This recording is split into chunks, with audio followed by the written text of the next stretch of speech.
एक दूर घने जंगल में टुनटुनी चिड़िया का पति टुन्नू चिड़ा बर्गर का ठेला लगाया करता था। पर एक शाम को वापस आते उसका ठेला एक गड्ढे में फंस गया। बारिश तेज थी, पानी का बहाव ज्यादा था। टुन्नू चिड़ा अपने आप को संभाल नहीं पाया और उसको काफी चोट आ गई। पिछले एक हफ्ते से इसलिए टुनटुनी चिड़िया ही बर्गर का ठेला लगा रही थी। टुनटुनी चिड़िया के पड़ोस में रहने वाली उसकी जेठानी सुंदरी कौवी उससे बहुत ही ज्यादा जलती थी। जब टुनटुनी चिड़िया काम पर निकलती, उसकी आदत थी कि वो टुनटुनी चिड़िया को रोजाना ताने मारती।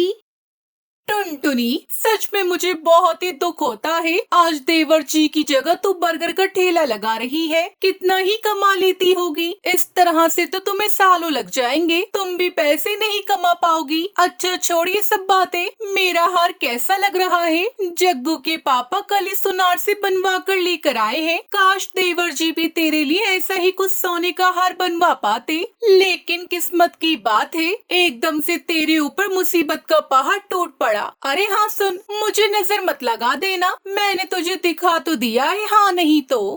नहीं भाभी, मैं क्यों नजर लगाने लगी? हार आपके ऊपर बहुत सुंदर लग रहा है। अच्छा मुझे बहुत देर हो रही है, अब मैं चलती हूँ।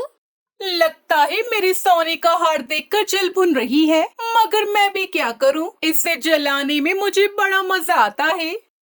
टुनटुनी चिड़िया अपनी जेठानी सुंदरी कौवी की बातों पर ध्यान नहीं देती, क्योंकि वो उस समय अपने काम को लेकर बहुत परेशान थी। अब टुन्नू चिड़ा की जगह वही बर्गर का ठेला लगा रही थी। उसे घर भी देखना था और घर के काम भी, इसलिए वो पूरा दिन मेहनत करती और ठेले पर बर्गर बेचती, फिर शाम को घर लौटती। इसमें उसके बच्चे और उसका पति भी पूरा साथ देता था। टुनटुनी, मैं जानता हूँ सुंदरी भाभी का स्वभाव कुछ ठीक नहीं है। वो तुम्हें आते जाते बहुत परेशान करती है। समझ नहीं आता कि कालू भी उसे कुछ नहीं कहता। कोई बात नहीं टुन्नू जी, मैं उनकी बातों पर ध्यान नहीं देती। अभी तो मैं काम को लेकर बहुत परेशान हूँ, ज्यादा कमाई भी नहीं हो रही। सोच रही हूँ कैसे काम करूँ। ठेला पूरा ऊपर से टूट चुका है, उसमें से पानी टपकता है तो और ज्यादा परेशानी होती है। मेरी थोड़ी तबीयत ठीक हो जाए, फिर देखता हूँ ठेले की छत ठीक करवा लूंगा। मेरे चोट लगने की वजह से तुम्हें कितना परेशान होना पड़ रहा है ना? नहीं नहीं टुन्नू जी, ऐसी कोई बात नहीं है, मुझे कोई परेशानी नहीं है। जब तक आपकी तबीयत ठीक नहीं हो जाती, मैं इस काम को कर सकती हूँ।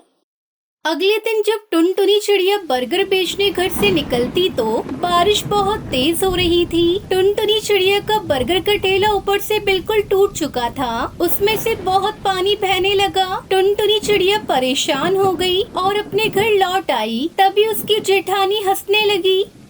क्या हुआ टुनटुनी, आज बर्गर बारिश में नहा लिए क्या? भाभी, इस तरह से किसी मजबूर का मजाक उड़ाना अच्छी बात नहीं है। माँ रहने दे, जिसको जितनी अकल होगी वो वैसे ही बात करेगा। लाओ मैं सामान उतरवा देती हूँ। अगले 2 दिनों तक बारिश बहुत हो रही थी, जिस कारण टुनटुनी चिड़िया बर्गर का ठेला नहीं लगा सकी। और एक दिन जब धूप निकली, तब टुनटुनी चिड़िया ने ठेला लगाने के लिए सोचा और वो बर्गर बनाने का सामान लेने बाजार चली गई। जैसे ही टुनटुनी चिड़िया बाजार पहुंची, उसने अपना थैला देखा जो कि नीचे से फटा हुआ था। टुनटुनी चिड़िया ने जल्दी जल्दी में अपना बटुआ थैले में ही रख दिया था। हे भगवान, मेरा बटुआ कहाँ गया? मेरे पैसे तो उसमें थे जिनसे मुझे बर्गर का सामान लेना था। अब मैं क्या करूँ? टुनटुनी चिड़िया बहुत दुखी हो जाती है और रोने लगती है। उसी रास्ते से चील बाबा जा रहे थे। उन्होंने जब चिड़िया को रोता हुआ देखा तो उसके पास आए और रोने का कारण पूछा। उनके पूछने पर टुनटुनी चिड़िया ने सारी बात बताई। चिंता मत करो बेटी, जैसे ही तुम अपने घर जाओगी तुम्हारी सारी परेशानियां दूर हो जाएंगी। और हाँ, ये जादुई मसाला लेती जाओ। मसाले को बर्गर पर लगाने से बर्गर बहुत ही स्वादिष्ट बनेंगे और तुम्हारे ठेले पर ग्राहक इस बर्गर को खाने के लिए जरूर आएंगे। फिर धीरे धीरे तुम्हारी बिक्री अच्छी होने लगेगी। बस इतना याद रखना, हमेशा सबका भला करना और तुम्हारे जीवन में परेशानी कभी नहीं आएगी। आपका बहुत बहुत शुक्रिया चील बाबा। टुनटुनी चिड़िया घर पहुंचती है तो हैरान रह जाती है। उसका बर्गर का ठेला बिल्कुल ठीक हो गया था, साथ ही बर्गर बनाने का सारा सामान रखा हुआ था। टुनटुनी चिड़िया जानती थी कि ये सब चमत्कार उन चील बाबा के आशीर्वाद से ही संभव हो पाया है। वो घर पर सबको इस बारे में बताती है और खुशी खुशी अगले दिन ठेला लेकर काम पर निकल जाती है। वो जादुई मसाले को बर्गर में मिलाती है जो उसे चील बाबा ने दिया था। अब तो रोजाना ही टुनटुनी चिड़िया की खूब कमाई होती थी। टुनटुनी चिड़िया जब भी बर्गर बनाती मसाला उस पर छिड़क देती। जादुई मसाला बर्गर सब ग्राहकों को बहुत पसंद आ रहा था। अरे हरी तोती, इस ठेले का बर्गर खाकर देखो, बहुत ही स्वादिष्ट है। ऐसा मसालेदार बर्गर तुमने कहीं नहीं खाया होगा। टुनटुनी बहन, जरा 2 बर्गर बना देना, बढ़िया मसालेदार। जी भैया, अभी बनाती हूँ।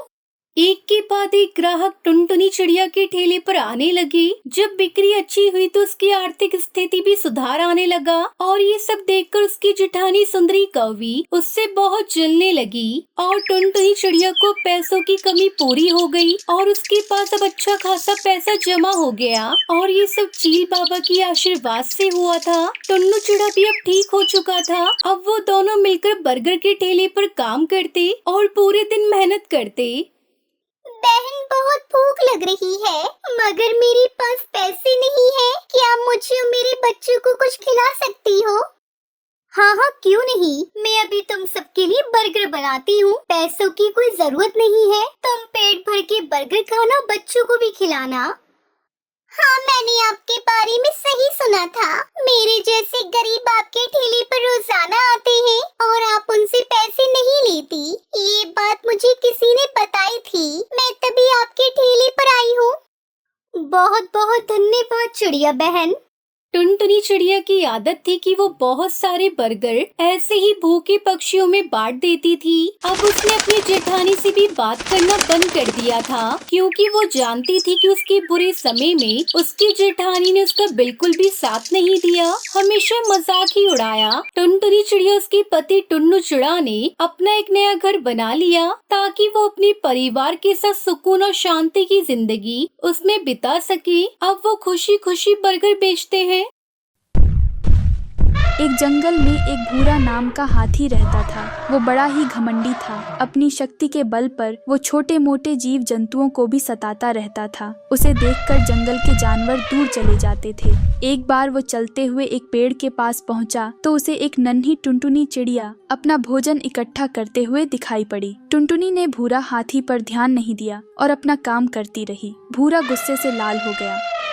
क्या रे टुनटुनी चिड़िया, भूरा को देखकर भी अनदेखा कर रही है। मुझे नमस्ते करना छोड़कर अपना भोजन इकट्ठा कर रही है। अगर मैं धीरे से भी फूंक दूं तो जंगल के पार जाकर गिरेगी, तेरी हड्डी पसली भी नहीं मिलेंगी। हाथी भाई, मैं अपना काम कर रही हूँ, भला आपका क्या बिगाड़ रही हूँ? वैसे आप बड़े ही बलवान हो तो आपको शांत रहना चाहिए। गुस्सा आपको शोभा नहीं देता। अपनी योग्यता और शक्ति पे घमंड करना अच्छी बात नहीं है। तू इतनी छोटी सी चिड़िया मुझे प्रवचन सुना रही है, अभी मजा चखाता हूँ तुझे।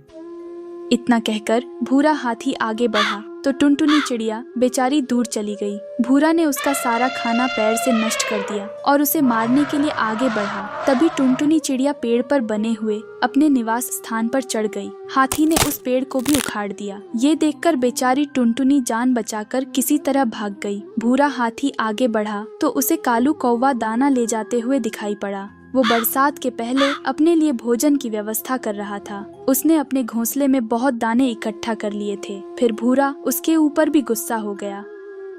क्यों रे कालू, मेरे ही रास्ते में घोंसला बनाकर बैठा है? मेरा रास्ता हमेशा साफ होना चाहिए। चल हट जा, भाग जा यहाँ से। दोबारा मत आना वरना ऊपर पहुँचा दूंगा, समझा ना? हाथी भैया, मैंने आपका क्या बिगाड़ा है? मुझ पर इतना गुस्सा क्यों दिखा रहे हो? मेरी बात मानो, सुख से जियो और सभी को जीने दो। खलुए मुझे सिखा रहा है, मेरी बात को ठुकरा रहा है। अभी तक मेरे सामने खड़ा नजर आ रहा है, मैं तुझे मसल डालूंगा। भूरा हाथी आगे बढ़ा और कालू कौवा भागकर घोंसले के अंदर चला गया और कालू कौवे के पेड़ को जोर जोर से हिलाकर उसका घोंसला तहस नहस कर दिया। कालू कौवा किसी तरह अपनी जान बचाकर भागा और मन ही मन बहुत गुस्सा हो रहा था, लेकिन उस समय कुछ नहीं कर पा रहा था। भूरा के चले जाने के बाद वो निराश होकर एक जगह बैठ गया। उसी समय नन्ही टुनटुनी चिड़िया वहाँ आई। उसने भूरा हाथी के अन्याय को देख लिया था। वो भी भूरा हाथी की बेरहमी और अन्याय का शिकार हुई थी, इसलिए उसका भी पारा चढ़ा हुआ था। वो कालू कौवे से कहती है, कालू भैया, मैंने भूरा हाथी की सारी बदमाशी देख ली। उसने मुझे भी नुकसान पहुंचाया है, अपनी शक्ति का घमंड दिखाया है। उसे सबक मिलना ही चाहिए। हम दोनों मिलकर उसे उसकी करनी का दंड देंगे, ताकि वो भविष्य में घमंड करके किसी को भी परेशान ना करे। हाँ टुनटुनी बहन, आप बिल्कुल सही कह रही हो। अब हमें सख्त कदम उठाना ही पड़ेगा और इस भूरा को सबक सिखाना ही पड़ेगा, वरना ये हम सबको मार डालेगा। शाम के समय टुनटुनी और कालू कौवा दोनों भूरा हाथी के अड्डे पर पहुंच गए। भूरा हाथी आराम से सोया हुआ था।